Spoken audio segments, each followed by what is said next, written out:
I think cryptids have solidified themselves as being one of the biggest and most intriguing topics of conversation on the internet today. And that's because they are all so unique in their own way. They all differ in appearance, location, and lore, timelines, time frames, and anything that has to do with those cryptids. They are all very different. And it makes you wonder, and I think about it all the time, like how do these stories begin and how do they get so popular and so infamous with so many people? Like, you're telling me there was just a group of people one night that convinced not only a professional broadcast brand, but also half of a nation, one of the biggest in the world, that a giant moth-like creature attacked them while they were driving away from it in their car in the forest.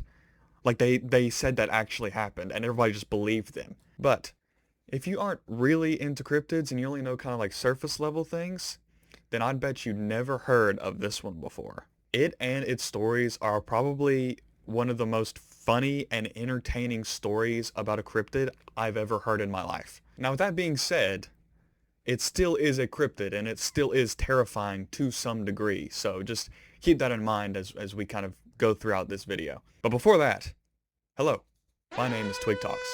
If you didn't hear me the first time, my name is Twig Talks, and I like to talk about, obviously, cryptids, mysterious things, happenings, events, different topics. I just like to talk about it, kind of like my name suggests. So if you like all that, consider subscribing.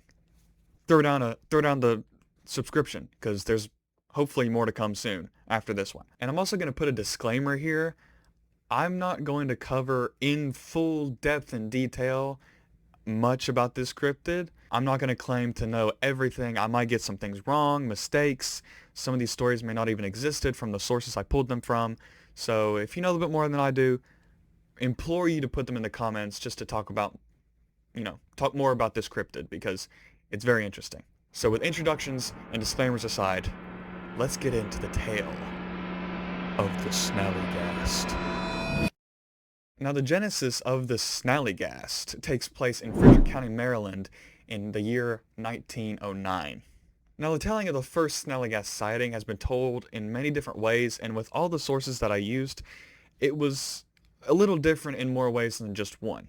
But this one is, I think, the generally accepted version of what happened. But this is something that will become very prevalent with this cryptid in particular as this video goes on, is that most of these stories are told from different perspectives, in different detail, different witnesses, different names. Some of them aren't even there. Some of them are there. Some of them may not even happened. I don't know.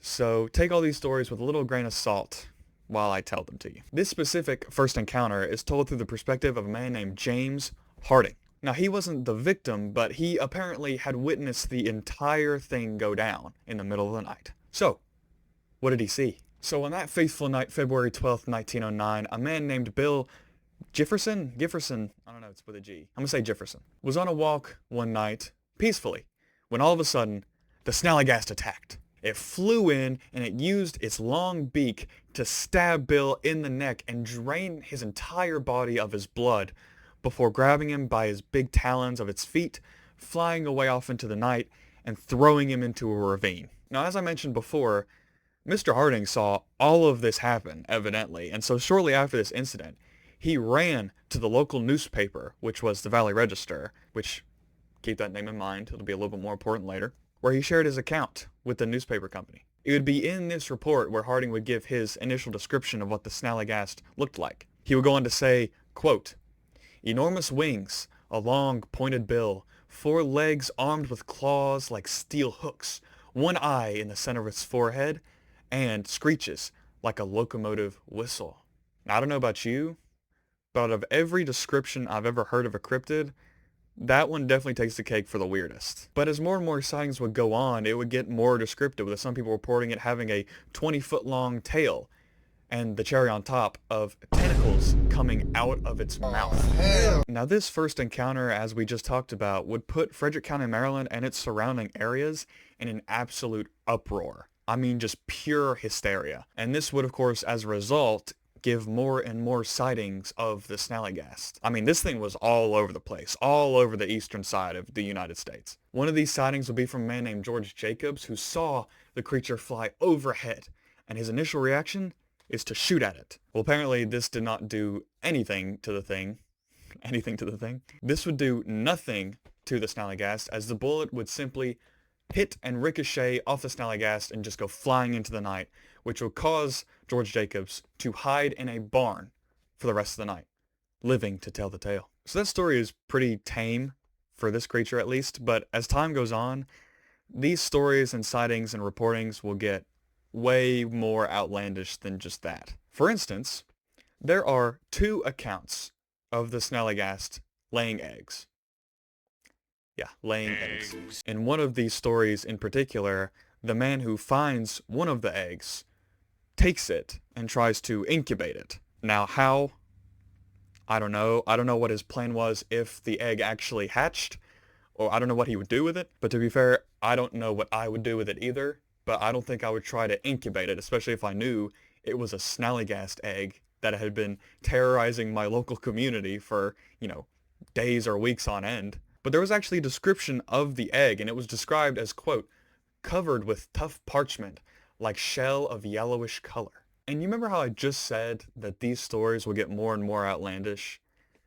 It's picking up rapidly, as if you haven't already caught on to. But there is another story of the Snallygaster being able to speak perfect English. Now that report would come from a man who sent a letter into the Valley Register, the original publishers of the original Snallygaster sighting. And he would go on to describe how he came across the Snallygaster drinking from a 100-gallon tank of boiling water, and then he fainted after the Snallygaster told him. Now this is an actual quote, and it is quoted that this is exactly what the Snallygaster said, or at least very close to what it originally said to this man. So this is how I think the Snallygaster sounded. Okay.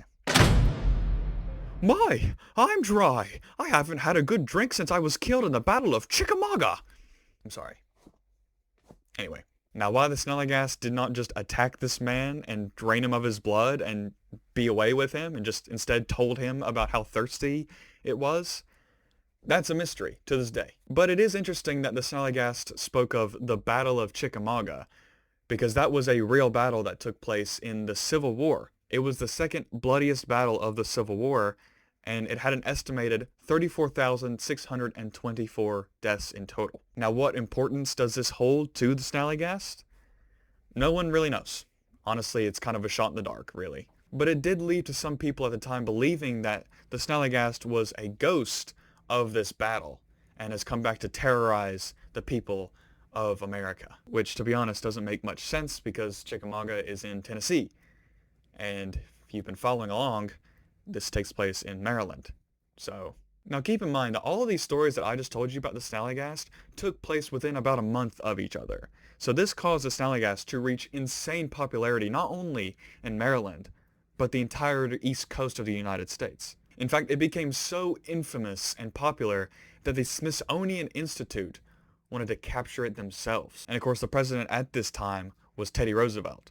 And he had heard about the Snallygaster too. And he was reportedly so intrigued by this creature and wanting to see it from himself that he almost canceled an African hunting trip to go and look for the Snallygaster instead. Now that part's alleged, but honestly, knowing that guy and his feats and what he did, I would not be surprised if that actually happened. So now we have more and more sightings of the Snallygaster, Smithsonian Institute who want the creature for themselves and is sending out a ransom for it, and the President of the United States wants to go hunt it personally himself. Safe to say this thing was making its rounds across America. But as quickly as it would rise to fame, it would all dissolve away. Now this isn't how the Snallygaster, dies, but it is the final account of seeing the Snallygaster for a long time. And so I just wanted to share this one because I think out of every cryptid story I've ever heard, none will beat this one. Like, it's no contest. It's the most insane story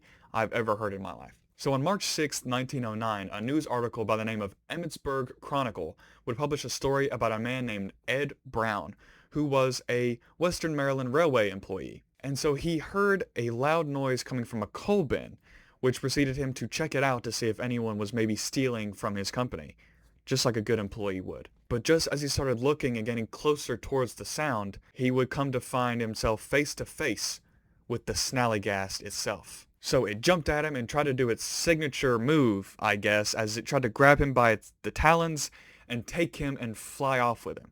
Maybe to throw him in another ravine or something. But just as this was happening, another man by the name of Bill Snyder pulled up in his car to see all of this go down.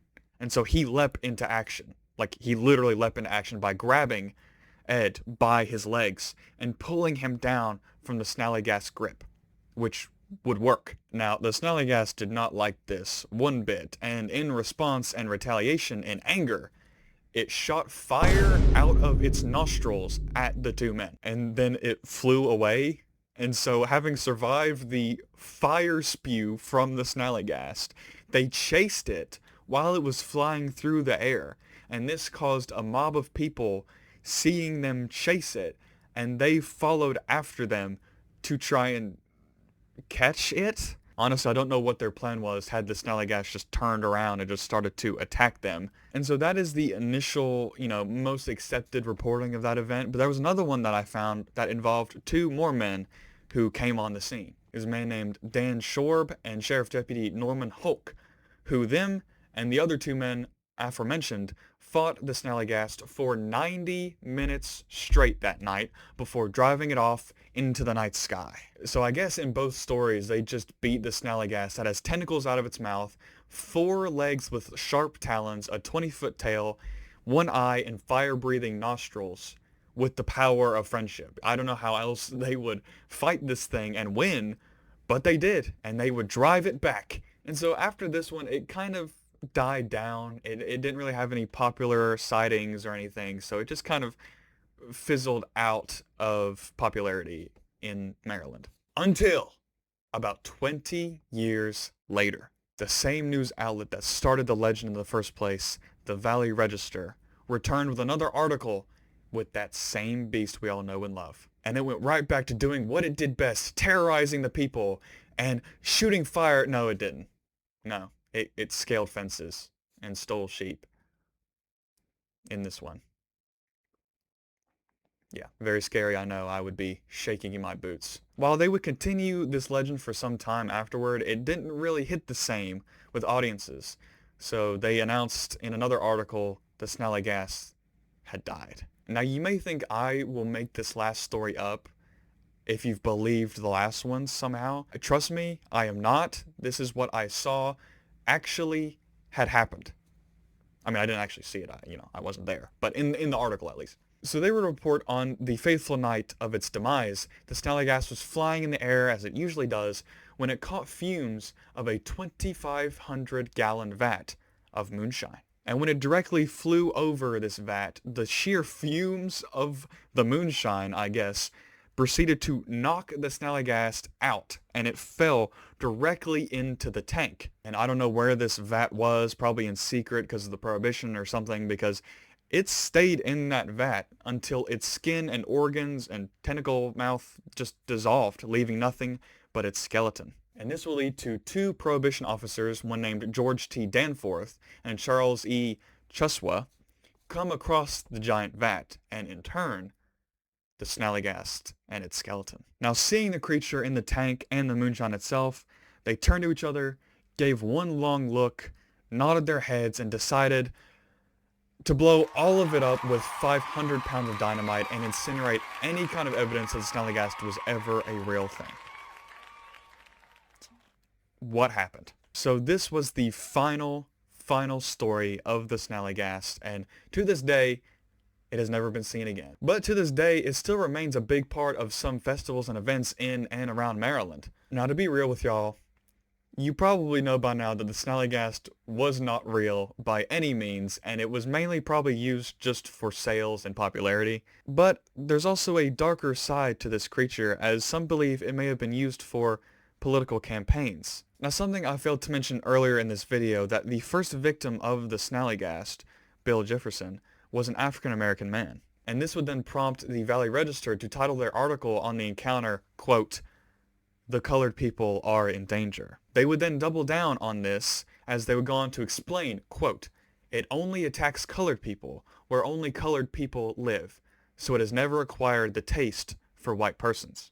So this led people to conclude the Snallygas was probably not real and was only used for political campaigns and to scare certain individuals from voting and pushing a biased agenda. And as for the other stories, I don't know, mass hysteria or something, I don't know. So that is the tale of the Snallygas. I have really mixed opinions on this cryptid, not only because of its probable prejudiced reasoning for its existence as a whole, but also it is just laughably fake. Most of the stories about it were just all over the place, not only in detail, but also its location, as some of them would take place in Maryland or in Ohio, and it would just kind of bounce back and forth seemingly overnight between a bunch of different locations. But regardless of all that, I think it still is a very interesting story and cryptid in itself, and it's unlike any other that I've heard of before. So if you guys like this video, like, subscribe, do all that cool stuff. Now go follow my socials, TikTok and Instagram. I'm pretty active on both of those accounts.